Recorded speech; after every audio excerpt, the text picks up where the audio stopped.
জয় বাংলা। না, আমার ছাত্রলীগের সাথে কেউ কখনো ছবি পায় নাই। আমাকে ছাত্রলীগ টাইপের ফ্রেমিং করা হয় একটা ভিডিও দিয়ে, যে ভিডিওটা হচ্ছে আমি আমার ইনকিলাব সেন্টারে বসেই বানিয়েছিলাম 2025 সালের শুরুর দিকে, 25 সালের জানুয়ারিতে। ওইটার যদি ফরেনসিক করতে চাই কেউ করতে পারে, যেটা হচ্ছে আমি আমার মানে ইনকিলাব কালচারাল সেন্টারে আমার হচ্ছে ফাহিম বা অন্যান্যদের সাথে আমি মজা করি। এটা আমার ল্যাপটপেই করা ভিডিও, এখনো আমার ল্যাপটপে আছে। আমার হচ্ছে আমার কাছেই আছে ভিডিওটা। ইভেন আমার ফেসবুকে পোস্ট করা আছে, যেটা হচ্ছে একটা স্যাটায়ার ছিল। স্যাটায়ার করে বলা হচ্ছে, এটা এটা যারা পোস্ট করেছে তারাও জানে যে এটা একটা স্যাটায়ার ভিডিও। কিন্তু বর্তমানে যেটা হয় না, যে একটা গুজব, যেমন ধরেন যে আমি একটা কথা বলি নাই, সেটা নিয়ে একটা ফেক ফটো কার্ড বানানো হয় যে জুমা এটা বলেছেন, কখনো পজিটিভলি কখনো নেগেটিভলি। তো এটা বলার উদ্দেশ্য হচ্ছে যে এটা একটা গুজব, এটা স্যাটায়ার, যে এটাকে একটা ফ্যাক্ট হিসেবে প্রতিষ্ঠিত করতে চেষ্টা করা।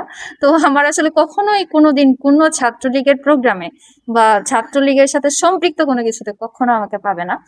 পেলে পাবে কি জানেন, এই যে ধরেন বিভিন্ন প্রোগ্রামে এই যে পুরস্কার নেয়, কিংবা ধরেন যে আহ তখন তো হচ্ছে সবসময় যেটা হতো, বিভিন্ন প্রোগ্রামে এমপি মন্ত্রী তারাই পুরস্কার দিত।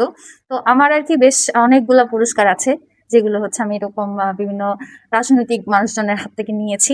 তো এই ধরনের পুরস্কার নেওয়ার কোনো ছবি ছাড়া, মানে এমপি মন্ত্রী কানেক্টেড, আওয়ামী লীগ কানেক্টেড, এর বাইরে আওয়ামী লীগের সাথে কোথাও কোনোদিন আমার কোনো কানেকশন কেউ দেয়।